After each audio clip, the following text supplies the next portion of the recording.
손자 때문에 죽었다는 걸 받아들이기 힘들어하셨어. Lakas naman naman.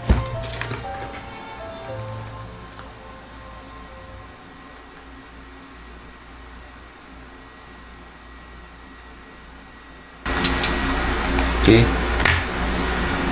Let's unbox this Cosmo Pocket 3 Creator Combo Japan Hold. Abot na sa Japan. Pili mo content creator naman. Paano yun ang content? Okay. Set up na rin natin. Mag-open. Okay. So, mura siya sa Japan, kaso ang warranty niya sa Japan lang din. So, patay tayo pag naka-issue to. Kailangan kong pumunta ng Japan. What's this? Ayaw mag-open. Ano ito?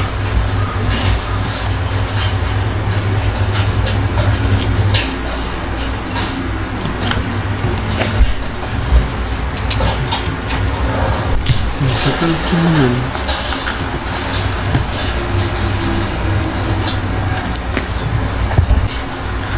Okay. Let's see what's in the box. Merong asin. Okay. Tada! Okay. What's inside the box? So, merong ito. Ano man yan? Yan. May QR. Tapos may manual. Vlog lang. Tapos sticker ba ito?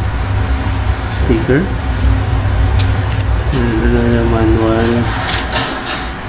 Kasi sa pang mas makapal na manual. Sa value service ba ito? Quick start guide. Ayan. May basahin natin. Natin salamin. What else? Dalawang box. Isang box. May parang may case and then another box. Tingnan natin kung ano naman yung box. Kita nyo ba? Open natin ang konti. Para kita nyo. Sa loob ng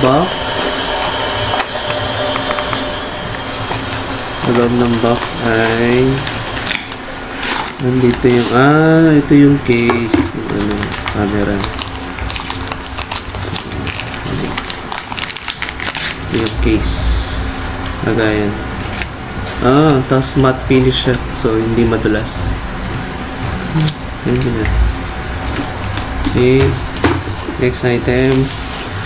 Ano tayo sa main item? Ayan.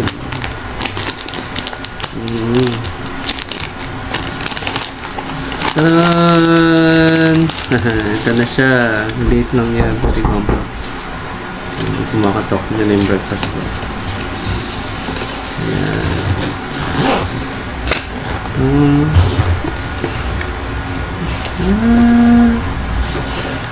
Parang very compact siya. Nilagayan na siya. So, what's inside the bag? So, first is yung pinaka-camera mismo. Yan. May plastic pa. May plastic pang ganun natin. Wow. Tapos dito siya in-on. DJ. Wow. English. Siyempre. Pocket 3. Scan the QR code to download DJI-mo to connect to camera. Swipe to skip 5 times remaining.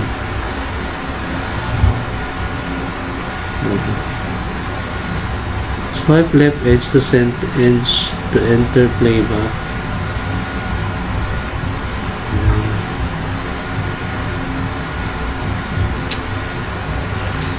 Tapos natitilt siya kasi. Ayan, natitilt. Pag gusto mo landscape, ganyan. Tapos pag portrait, ganyan naman. And then, automatic siyang mamamatay. So, English. Every time mo na lang. So, mamaya set up natin. Close muna natin. Patayin natin. Ayan. So, ito yung camera. And then, ito yung battery. Ayan. Siyempre natin. Ito yung battery. Battery. Extra battery. Saka natin bulat-latin ito. And then, what else? Ito yung cable. Another asin. Ayan. Yung mga charger. Yes. Dito lang kung ano to. Pero, mamaya natin tingnan. What else? Ito ba yung mic? Ito yung mic. Bakit wala ito yung wala yung mabalahibo na part? Binibili ba yun? And then, this is power. Power ba?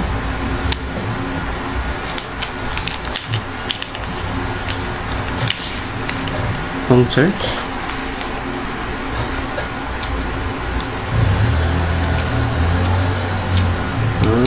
Ito extra battery pang charge. Nag-charge siya 64%.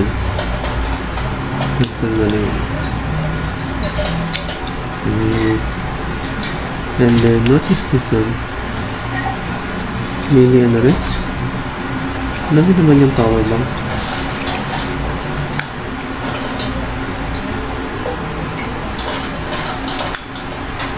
Ano to? Pang extend. Ito naman yung para sa yun kung gusto mo ng tripod, dito ilalagay. Hindi pala ito power bank. And lastly, ito na yung tripod ata. So, hindi siya makuha. Yan. Tada! Ito yung tripod. Ito natin. Pakita ko sa inyo. Maganda yung nalagyan. Ito yung tripod. Yan. Ang cute. Napakalinggot. So, dito siya nilalagay. Para matayo mo siya. Yan. Let's see. Saan tayo dadalhin ng camera na to? So, bilang lobe. Binila ko rin pala siya ng SD card. Sabi kasi ni ate sa Japan, wala daw SD card. So, kaya nilalagay yung SD card dito. Nabudulat ako dito sa SD card. So, saan mo ngayon? Saan ba ginagamit yung SD card? So, every time, lagi siya nag-ask ng language. Kasi nga, hindi ko pa sinet up. Swipe. See? Moment. So, mabalik ako, guys. Mabalik ako. Set up ko lang ito mamaya. Tapos, video natin. Sinet up natin.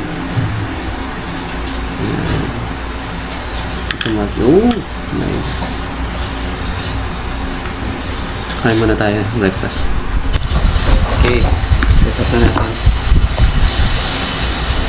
Kain tayo.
Osmo Pocket 3 First Use.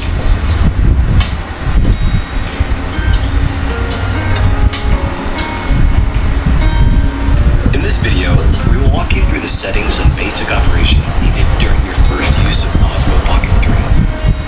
Osmo Pocket 3 comes in two packages, the Standard Combo and Creator Combo. Wait.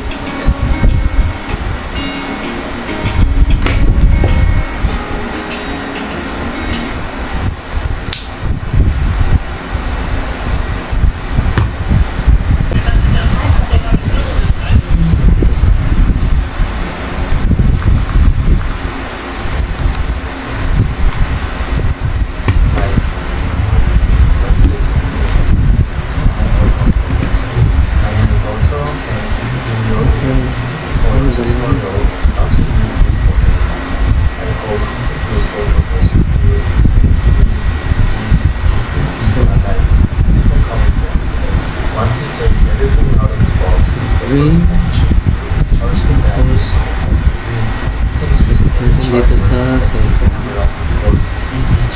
next, not authorized to access the device.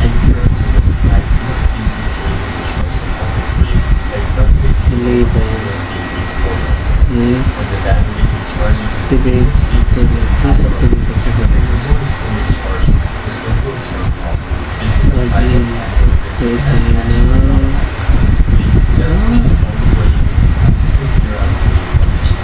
At the bottom, you will find a folder which will hold so you can screw a triangle, and the USB-C port will get the front of the camera. If you need to remove this accessory, just press and hold the front of this button and pull the extension out. And if you have the battery handle, just follow the same previous steps. To charge the battery handle, you can do so when it's attached to the Pocket 3, or you can do it by itself. Agree. By making any case that is charging. And it will turn off when it's done. When it's not attached, you can press the button to check the battery level, which enter the color of the light.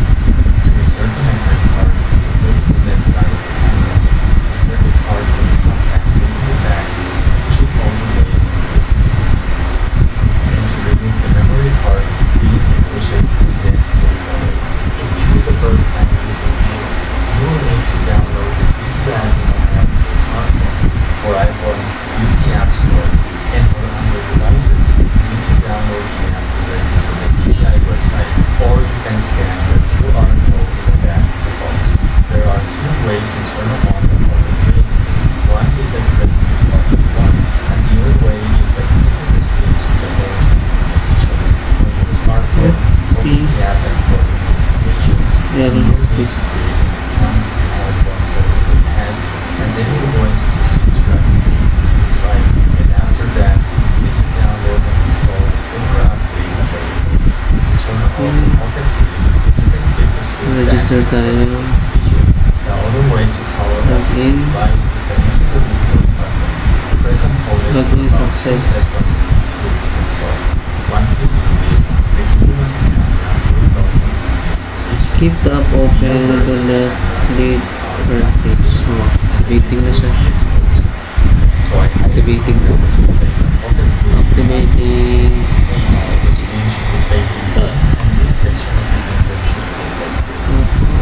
Oh, tapos dito, walang nangyayari. And at the top, you can place the DJI i2 transmitter or a similar one for transportation or to use the case as a microphone. Here on the left side, we have the joystick, and this will let you move the camera around. You can go up, down, left, and right. But this also has a few Get started. options. You can press and hold Hindi it. lang imitation All the ng access to the vehicle. manage fast efficiency. In the same direction, no matter how you hold. If you press the joystick twice, it will recenter the camera. Make sure to remember this function because you will need to use it very frequently.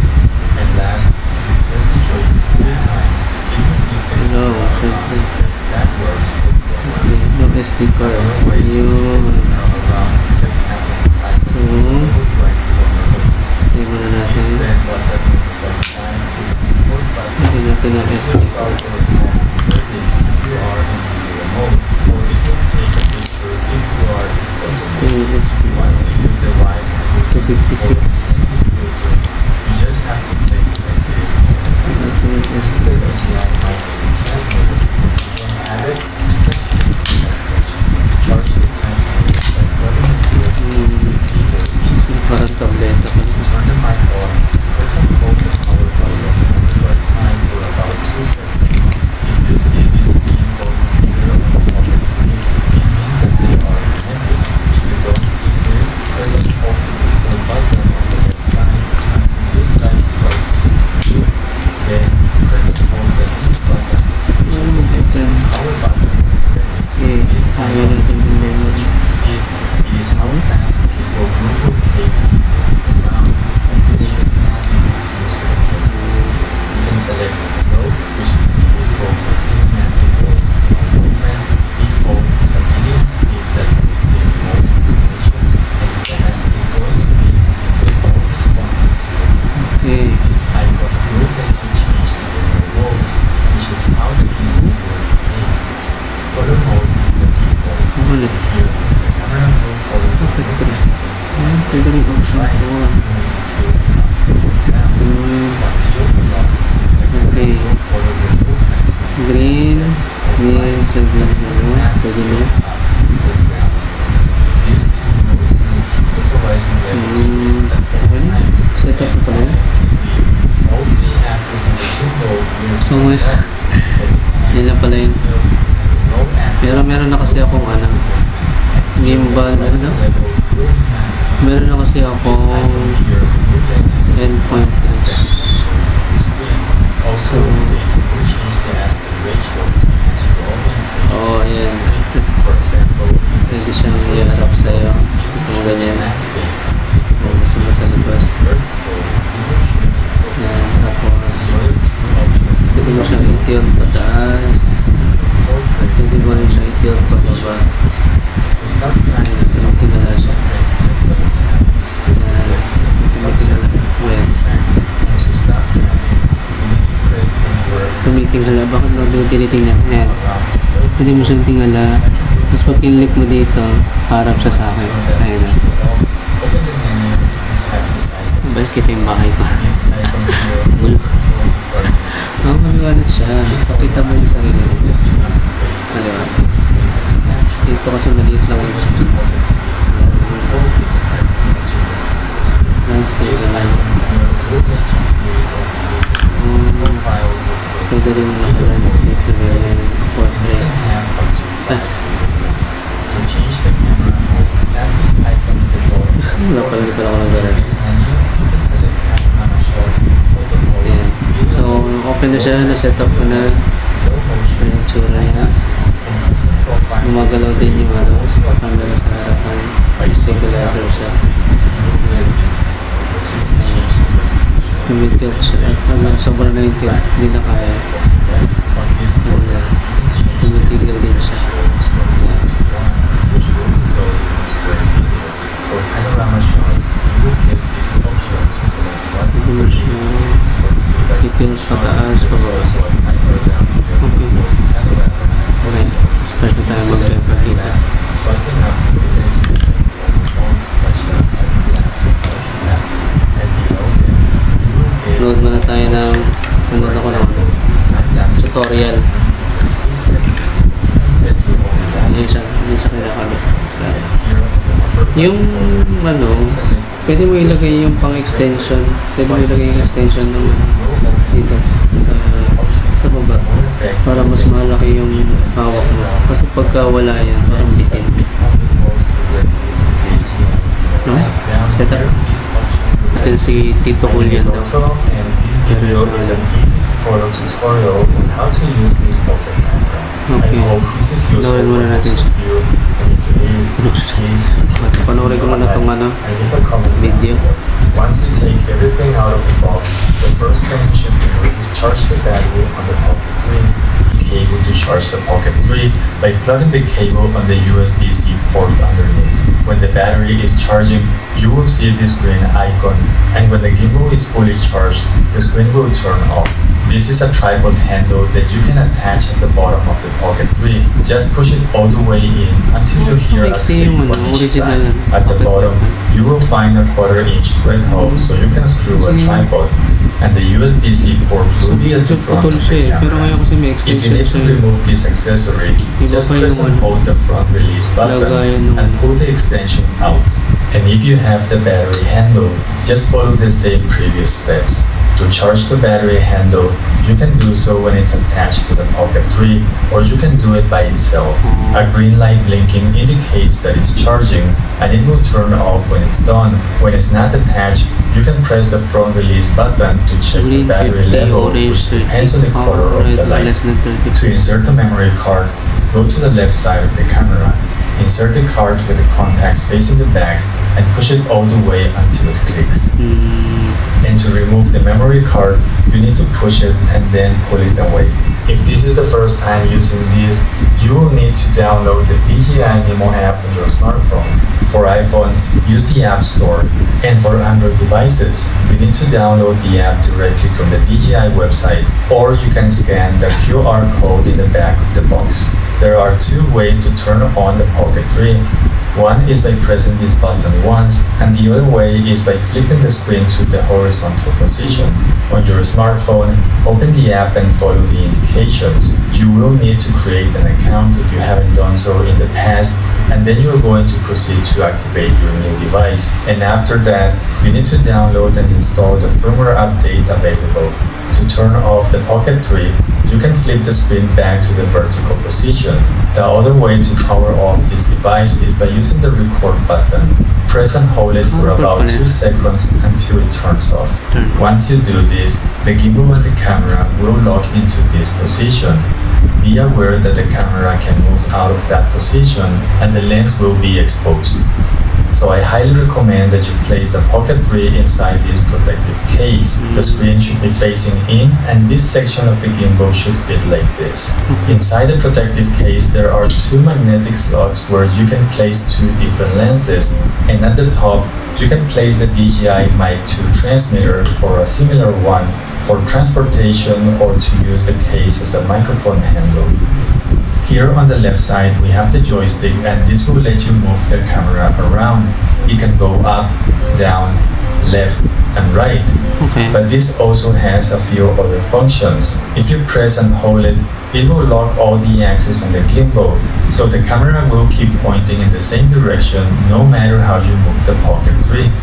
If you press the joystick twice, it will recenter the camera. Make sure to remember this function because you will need to use it very frequently. And last, if you press the joystick 3 times, it will flip the camera around to face backwards or forward.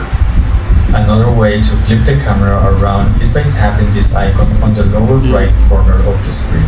This red button on the right side is the record button, and it will start or stop recording if you are in video mode, or it will take a picture if you are in photo mode. If you want to use the wide angle lens or an ND filter, you just have to place it like this on the camera. This is a DJI Mic 2 transmitter. If you don't have it, you can skip to the next section. Charge the transmitter by plugging a USB-C cable into this port. To turn the mic on, press and hold the power button on the right side for about 2 seconds. If you see this green button